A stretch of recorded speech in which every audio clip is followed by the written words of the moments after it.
Mix, we prepared some questions for you just to get to know better your art, yeah, your artistic path in life, like how it was, like the ideas behind the science of compassion. And first of all, I would like to start from the very beginning, with the heart of this project. What was the moment or experience that first sparked the idea for science of compassion?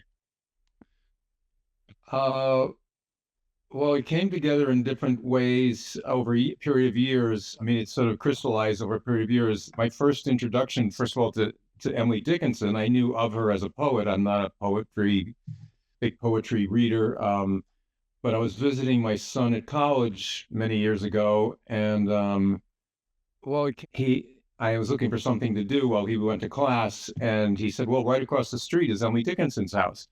So it's a museum, but where she grew up and wrote all her poetry in the bedroom upstairs. So that kind of introduced me to Emily Dickinson, and I started reading her poems, now and then, not seriously or not thinking of anything in particular. And then the opportunity came up at our local library about 8 years ago. They wanted to give me a one-person show in the library, and they said, you can, how about just a collection of all your work? And I really didn't want, it was too sporadic. It wasn't, I wanted something cohesive. And since my technique at the time was this lenticular, I don't know why sign language came to mind. Well, but I thought there ought to be I wanted to tell a story. I think that's where it came. I wanted to tell a story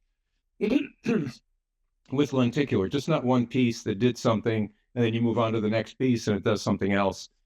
So I thought, and then I don't know, it evolved into how can I tell a story? And then Emily Dickinson's poetry came to mind.